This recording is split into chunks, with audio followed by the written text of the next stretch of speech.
সুস্থ থাকুন, সঙ্গে রাখুন টেক টাইম উইথ তেজমাকে। হ্যাঁ, আজকে হচ্ছে 7ই সেপ্টেম্বর, গণেশ চতুর্থী। আর ঠিক এরকম ছাতা নিয়ে বেরিয়ে পড়েছে আজকে বাকি গণেশ ঠাকুর দর্শন করানোর জন্য। সকাল থেকে কোনো বৃষ্টি নেই, হঠাৎ করে যখন বেরোবো তার আগে এই ঝমঝমিয়ে বৃষ্টি। যাই হোক, বৃষ্টি হোক আর যাই হোক, ঠাকুর তো দেখতে যেতেই হবে, আর আপনাদেরও সঙ্গে করে নিয়ে যেতে হবে ঠাকুর দেখানোর জন্য। তাহলে চলুন আজকে বেলঘুরিয়া বাকি গণেশ ঠাকুরের দর্শন আপনাদের করিয়ে দিই। আর আজকে ব্লগটা শুরু করার আগে আমি হলাম রেশমা, আর আপনার যে টেক টাইমে তেজমা। তাহলে চলুন ব্লগটা শুরু করা যাক। প্রথম ঠাকুর হলো বেলঘুরিয়া নবরূপ, ওনাদের এবার 8ম বর্ষ। আর এই ঠাকুরেই রয়েছে একটা বিরাট আকর্ষণ। আচ্ছা, নীল রঙের গণেশ আপনারা কখনো দেখেছেন? এখানে কিন্তু নীল রঙের গণেশ করা হয়েছে। এর পেছনে আছে একটা কাহিনী। এটা কিন্তু গণেশের রুদ্ররূপ। জলন্ধর যখন মাতা পার্বতীকে আটক করে রেখেছিল, তখন গজানন মানে গণেশ তার সাথে যুদ্ধ করতে গিয়ে রেগে গিয়ে তখন গণেশ ঠাকুরের এই রূপ হয়েছিল। গণেশ ঠাকুরের 32টা রূপের মধ্যে কিন্তু এই নীল গণেশ আছে, আর তার কাহিনী এই। তবে আজকের এই ব্লগটাতে যত এগোবে আরও অনেক অনেক তথ্য কিন্তু আপনাদের সাথে শেয়ার করব। তবে সত্যি আমার দেখা এরকম গণেশ ঠাকুর এই প্রথম। দারুণ লাগছিল, আর ডেকোরেশনটাও ছিল খুব সুন্দর। আর ঠাকুর তো কোনো কথাই বলা যাবে না, অপূর্ব সুন্দর। বিশেষ করে ওনারা ওপরে যে এই যে পদ্ম ফুলের মাঝে যে লাইটের ঝাড়টা করেছিল, সেটা কিন্তু খুব সুন্দর লাগছিল। আসলে ঠাকুরের যে গায়ের রং আর প্যান্ডেলের যে আলোর কম্বিনেশনটা খুব সুন্দর হয়েছিল। চলুন, নেক্সট ঠাকুর হচ্ছে বেলঘুরিয়া পঞ্চাননতলা যুবকবৃন্দ, ওনাদের এবং 9ম বছর। এই যে আলোটা দেখছেন, এটা ছিল মেন গেট প্যান্ডেলের দিকে যাওয়ার। এই প্যান্ডেলটা কিছুটা ভেতর দিকে হয় রাস্তা, তো পুরো রাস্তাটা এইভাবে আলো দিয়ে সাজানো হয়েছিল। দারুণ লাগছিল, মানে এই ধরনের আলো এখানে বেশ প্রথম দেখলাম। আর এই হচ্ছে পঞ্চাননতলা সিদ্ধিদাতা গণেশ। ওনার গায়ের রং কিন্তু একটু অন্য রকমের, একটু ভায়োলেটের মধ্যে খুব বেশ একটু চিকচিক দেওয়া, মানে আলোটা পড়ে খুব সুন্দর লাগছিল। আর ঠাকুরের চোখ দুটো না খুব সুন্দর ছিল দেখতে। আর ঠাকুরের যে পরেছিল সেটা হচ্ছে লাল রঙের ধুতি। সব মিলিয়ে এক কথায় খুব সুন্দর। যেটা আমার বেশি ভালো লেগেছে, ঠাকুরের যে সুরের সামনে যে কাজটা দারুণ ছিল। ও হ্যাঁ, মাথায় কিন্তু আবার বেশ সোনালি রঙের ছোট্ট পাগড়ি পরেছিল। ঠাকুর খুব সুন্দর। নেক্সট ঠাকুর বিএন বসলেন, ওনাদের এবার 9ম বছর। প্রত্যেক বছরই কিন্তু এই পুজোগুলোতে আমি যাই।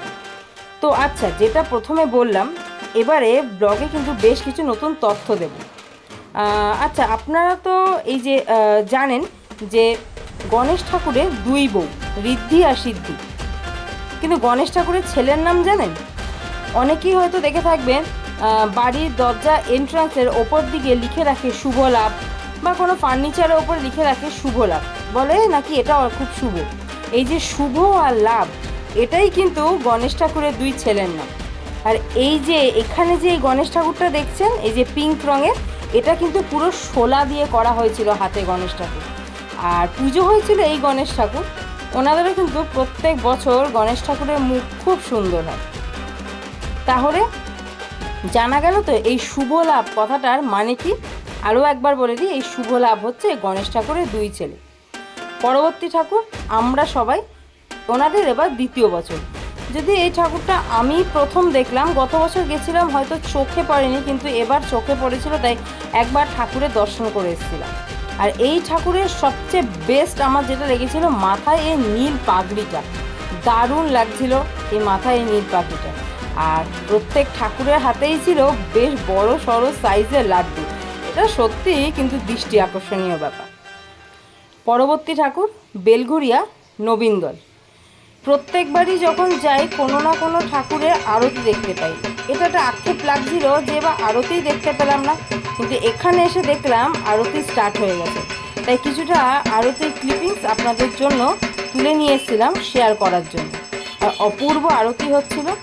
আর বিশেষত ঠাকুরের পেছনে যে চালচিত্রটা দেখুন, এটা কিন্তু খুব সুন্দর। নর্মালি আমাদের আর্টস টাইপের যে চালচিত্র থাকে সেরকম কিন্তু না, এটা কিছুটা সিঁড়ির মতন ধাপে ধাপে ধাপে ধাপে উঠে গিয়ে পেছনে এই চালচিত্রটা করা হয়েছিল। সব মিলিয়ে সন্ধ্যাটা ছিল সত্যি দারুণ। তাহলে একটুখানি এই আরতিটা দেখে নিন, তারপরে পরবর্তী আরও একটা ইনফরমেশান আপনাদের দেব এই গণেশ পুজো নিয়ে।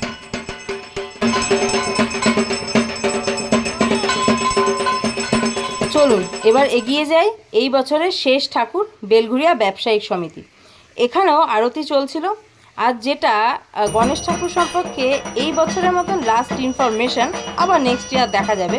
গণেশ ঠাকুরকে আমরা সবাই একদন্ত বলি, এটার কিন্তু একটা কারণ আছে। একদম ব্লগের শুরুতে বলেছিলাম জলন্ধর যখন মাতা পার্বতীকে আটক করে রেখেছিল তখন গণেশ ঠাকুর যুদ্ধ করতে গেছিল। গণেশ ঠাকুরকে উনি এমন একটা ধাক্কা দেয় যাতে ওনার একটা দাঁত ভেঙে যায়। এই কারণেই বলা হয় একদন্তায় বক্রতুণ্ডায়। এই কারণেই গণেশ ঠাকুরের নাম হয়েছিল একদন্ত। এই ইনফরমেশানটা সত্যি আমি জানতাম না। একদম ওখান থেকে যেখানে নীল গণেশের দেখেছিলাম ওখান থেকে এই সমস্ত ইনফরমেশানগুলো আমি কালেক্ট করেছিলাম। সত্যি এই জিনিসগুলো কিন্তু আমরা জানতাম না, বা সেরমভাবে কিন্তু কোনোদিন লক্ষ্যই করিনি। গণেশ ঠাকুর দেখতে সুন্দর, বেশ ভাল লাগে, ঠিক আছে, কিন্তু কেন এই একদন্ত এটা কিন্তু আমরা জানতাম না। আমরা সবাই গানে এটা ইউজ করি একদন্তায় বক্রতুণ্ডায় ধীমহি, তো কেন একদন্ত? এই কারণেই গণেশ ঠাকুর হচ্ছে একদন্ত। বৃষ্টি মাথায় নিয়ে বেরিয়ে পড়েছিলাম, থাকিনি বা পিছু হাঁটেনি যে বৃষ্টি হচ্ছে থাক যাব না। আসলে ইচ্ছে শক্তির কাছে কিন্তু সব কিছুই হার মানে, শুধু মনের ইচ্ছেটা প্রবল থাকা দরকার। তাই ওই বৃষ্টির মধ্যে বেরিয়েই কিন্তু আপনাদের ঘুরিয়ে আনলাম আমাদের বেলঘুরিয়া বেশ কয়েকটা ভালো এবং নামি গণেশ পুজো। আপনাদের কেমন লাগলো? আশা করি ব্লগটা ভালো লেগেছে।